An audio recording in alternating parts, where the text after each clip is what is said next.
What's up everyone? I won't blame you guys at all if you're getting a little bit sick of seeing me sat on this same chair, but from tomorrow we should be straight back to seeing actual game footage, so you'll have to let me off for now.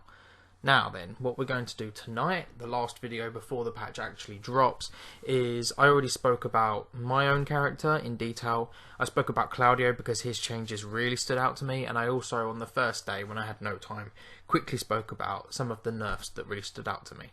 So what I'm going to do today is just really quickly talk about a few of the buffs that really stand out, because we don't have much time, and then tomorrow we'll get onto the real details. In my opinion, it's a pretty interesting balanced patch overall, because while they've made a lot of changes, in my personal opinion, for a lot of the characters I'm kind of still waiting to figure out whether they've got better or worse. I think a lot of characters got some good changes, some bad changes, and it really remains to be seen.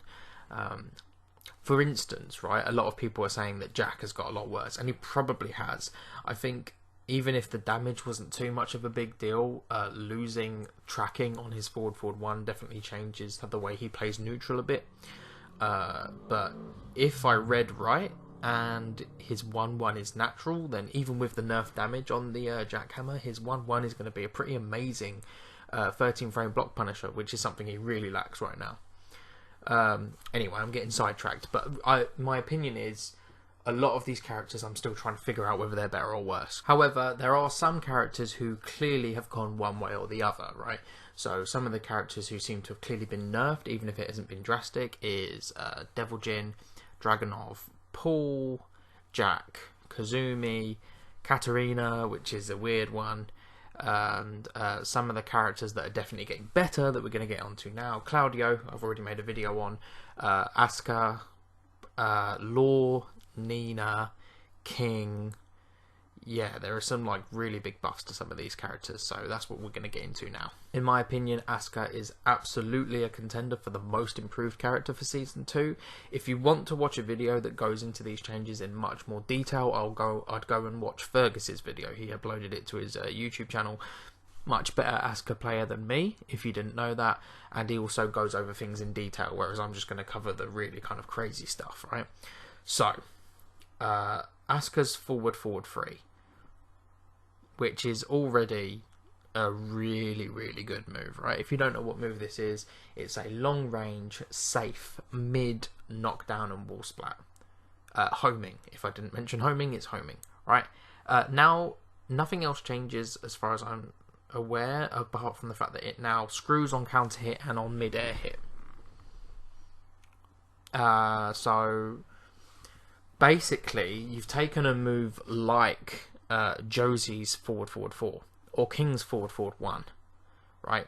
Two of, I mean, honestly, contenders for some of the best moves in the game. Maybe not top 10, right? But seriously good moves. Really long range, safe, counter hit launching, you know, knockdown on normal hit or the spin for King, wall splat, etc, etc. And Asuka's forward 3 goes under highs. There's actually a meme about the fact that if you time it right, it will go under drags while running 2, which is one of the most notorious mids in the game, right? It counter hit launching now is insane. It's insane. That move is so good. It's so good. Like, as I was saying, forward 4 for Josie, forward 1 for King. Some of the best moves in the game. And this is just a better version. Seriously. And her full crouch down forward 3, which as we'd already seen is now her wall bounce move, has been made safe. It's safe.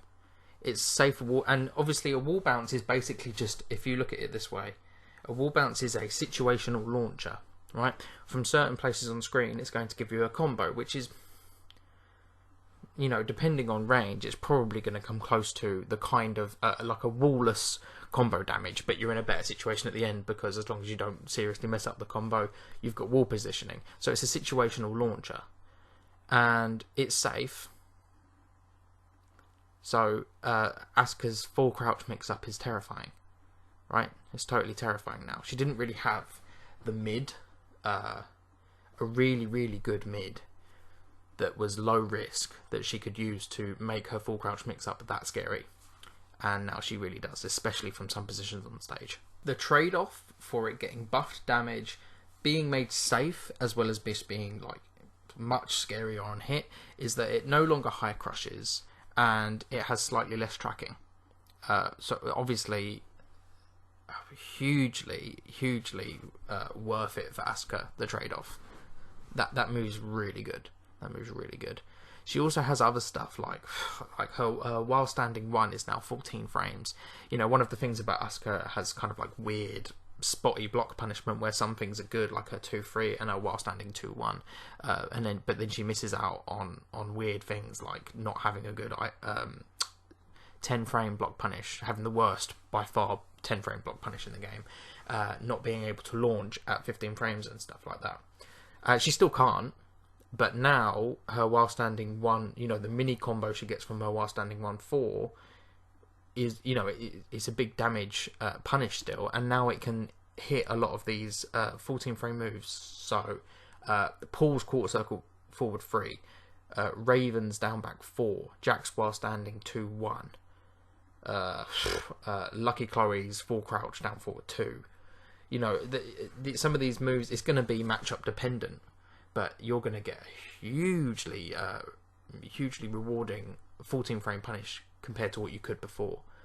So things like that, and her down back 3, which is already like an amazing low poke with great tracking, great range, pushback on hit, now has changed counter hit properties.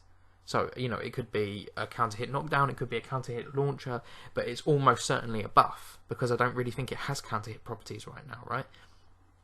So Asuka, who in my opinion was pretty good character, is like, she's gone off the charts. She's probably my pick for the most buffed character. Probably, I mean, from what I can see right now. Obviously, it's far too early to say. But from what we're seeing on paper, it's just unbelievable how much better she's going to be.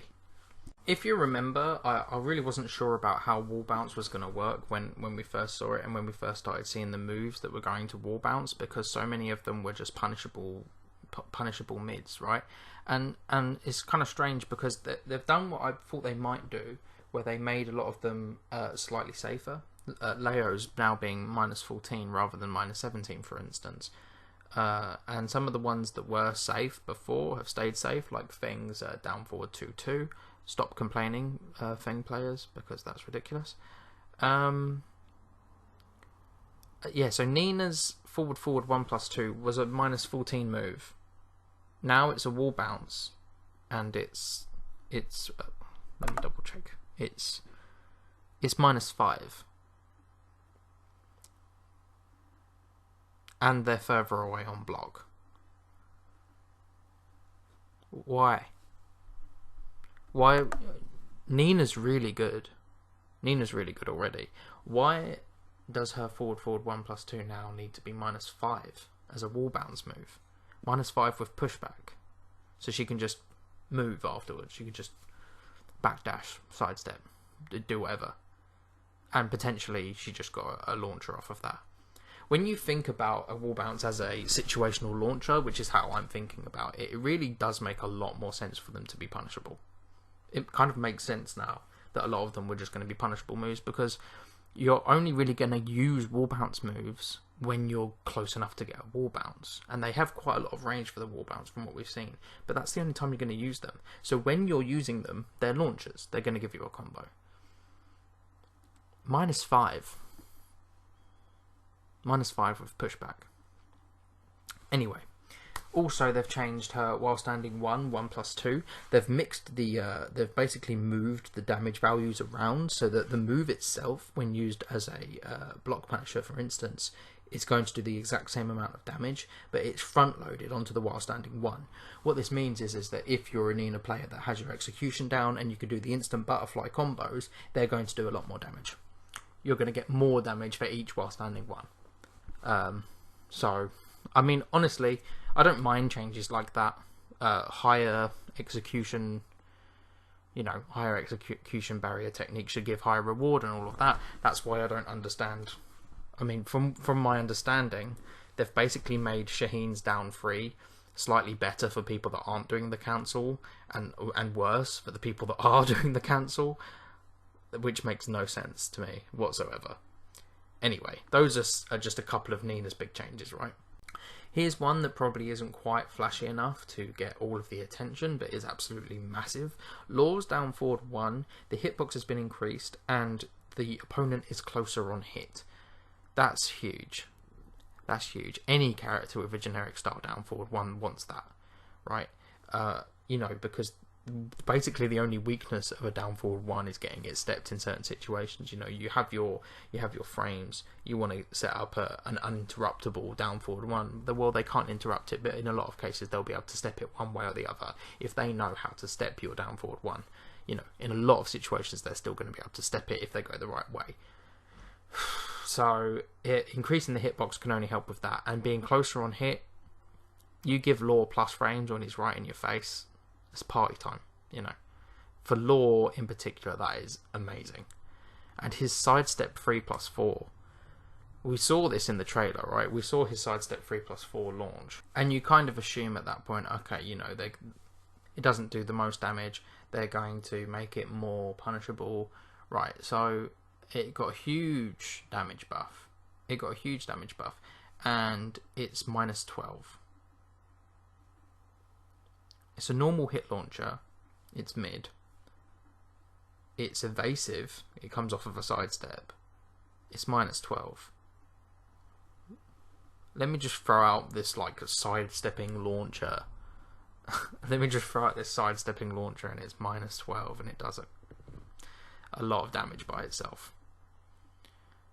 So that's pretty ridiculous. At this point in the video, I've realised that I've once again gone on for really long. This always happens when you leave me without a script. And I could talk about some more. I could talk about King, and I could talk about Steve and stuff. But what I thought I'd actually do, rather than spend another 10 minutes, is quickly go over a misconception. I probably should have done this as in a different video, but if you made it this far, here's your reward, right? There have been some misconceptions about how some of the notes have worked.